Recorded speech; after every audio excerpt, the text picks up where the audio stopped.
Alright, we got some more goodies today that involve this big clunky turd.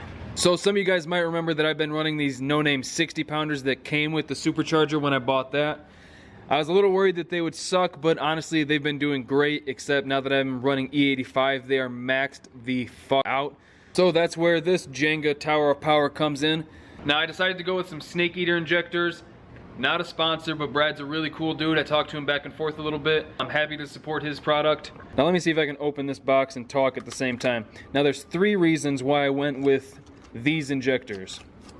1, they're 1500 cc's, which is an incredible amount of flow for what I'm going to be doing.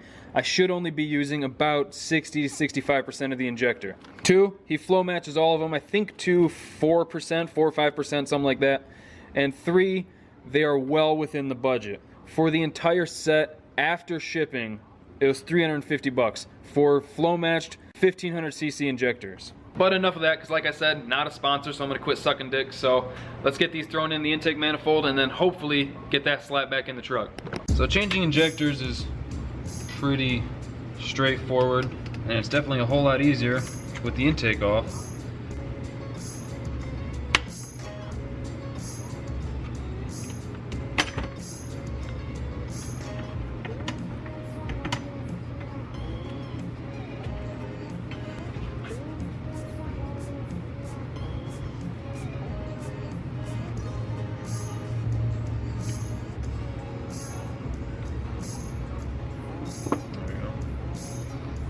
Ooh, that one's seen better days.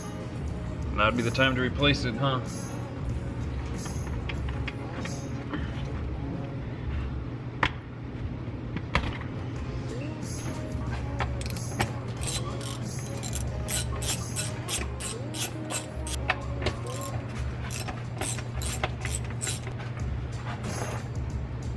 Come on. Can't really get a good angle on it. Ugh. Jesus. Crime.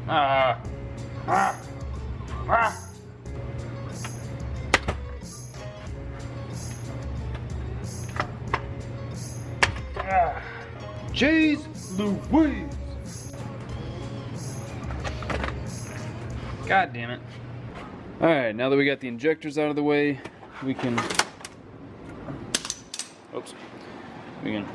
set you back out of the way. God, spilled so much E. Okay. Now let's start popping these guys apart.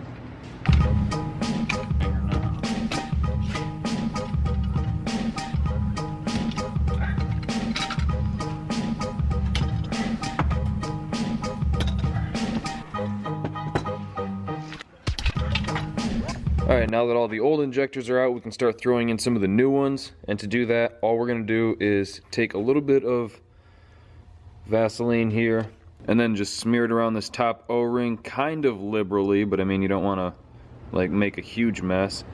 And then for the most part, might be able to even do this one-handed.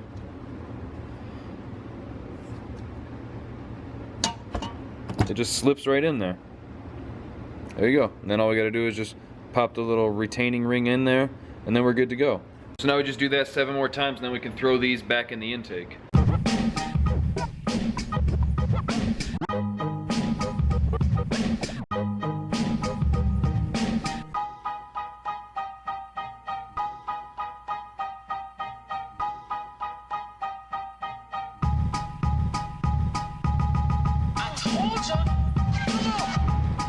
Alright, now that the injectors are in the rails and ready to go, we can throw them back in the intake, which, while we were doing that, I did clean up and throw some fresh paint on, so it doesn't look quite as bad as it did.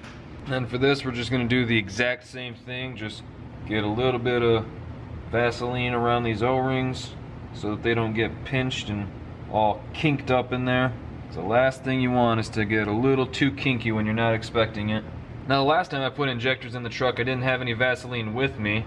I just used the old spit method, and that worked pretty well. Can't complain.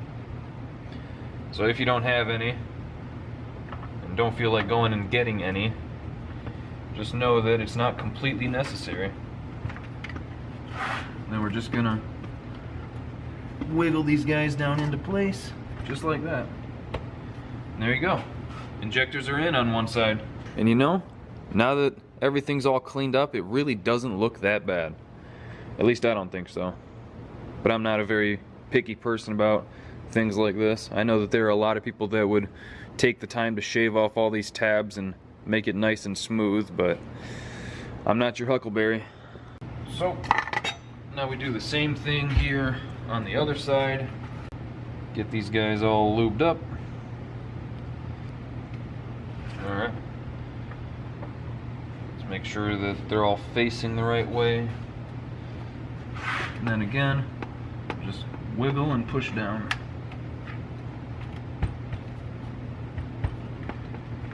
There you go. Alright, the injectors are installed. Hope you enjoyed the video. No, I'm just kidding. We're still gonna put the intake back on the truck today. So real quick, I'm just gonna throw the crossover lines back on and then we'll start throwing it back on the truck. Man, that's looking so much better. Now, just as a quick side note, with the taller injectors, you will want some sort of spacer there so that when you tighten the bolt down, it doesn't pinch things all weird. But aside from that, I mean, you could, if you want to, just use some spare nuts that you got laying around. I know you guys got lots of nuts. But aside from that, everything's really straightforward. Man, that's looking so much better. So now we're ready to throw that in the truck. And to make things a little bit easier, I got stuff tied out of the way so that I should be able to just slap that thing right in there, start a couple bolts so it doesn't move, and then start plugging things in and hooking things up. Ah, we're getting so close.